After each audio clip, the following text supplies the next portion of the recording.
नमस्कार। हम बात कर रहे थे पिछले व्याख्यानों में आधुनिक काव्य की, नई काव्य धारा की और उसके विशेष प्रकार के उत्थानों की।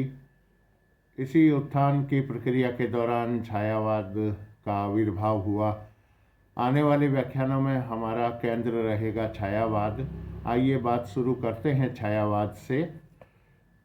संवत 1970 तक किस प्रकार खड़ी बोली के पद्यों में ढलकर मंजने की अवस्था पार हुई और श्री मैथिली शरण गुप्त, मुकुटधर पांडे आदि कई कवि खड़ी बोली काव्य को अधिक कल्पनामय, चित्रमय और अंतर्भाव व्यंजक रूप रंग देने में प्रवृत्त हुए, यह बात हम पहले कर चुके हैं।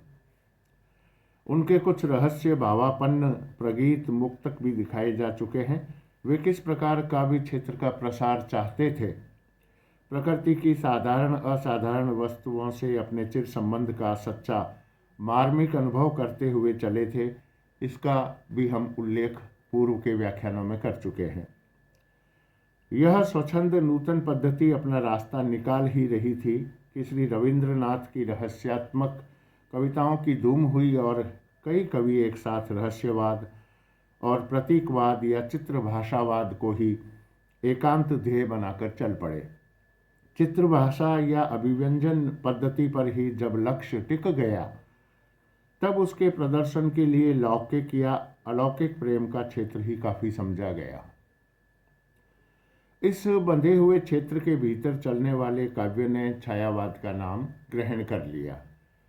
रहस्य भावना और अभिव्यंजन पद्धति पर ही प्रधान लक्ष्य हो जाने और काव्य को केवल कल्पना की सृष्टि कहने का चलन हो जाने से भावानुभूति तक कल्पित होने लगी।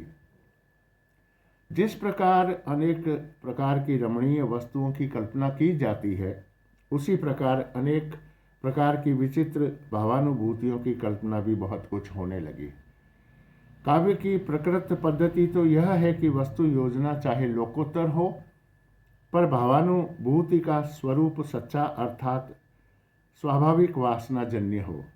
भावानुभूति का स्वरूप भी यदि कल्पित होगा तो हृदय से उसका संबंध क्या रहेगा। भावानुभूति भी यदि ऐसी होगी जैसी नहीं हुआ करती तो सच्चाई, सिंसियरिटी कहाँ रहेगी। यदि कोई मृत्यु को केवल जीवन की पूर्णता कहकर उसका प्रबल अभिलाष व्यंजित करे, अपने मर मिटने के अधिकार पर गर्व की व्यंजना करे, तो कथन के वैचित्र से हमारा मनोरंजन तो अवश्य होगा, पर ऐसे अभिलाष या गर्व की कहीं सत्ता मानने की आवश्यकता नहीं होगी। छायावाद शब्द का प्रयोग दो अर्थों में समझना चाहिए। एक तो रहस्यवाद के अर्थ में, जहाँ उसका संबंध काव्य वस्तु से होता है, अर्थात जहाँ कवि उस अनंत और अज्ञात प्रियतम को आलंबन बनाकर अत्यंत चित्रमयी भाषा में प्रेम की अनेक प्रकार से व्यंजना करता है। रहस्यवाद के अंतर्भूत रचनाएं पहुँचे हुए पुराने संत या साधकों की उस वाणी के अनुकरण पर होती है जो तुरीयावस्था या समाधि दशा में नाना रूपों में उपलब्ध होती है।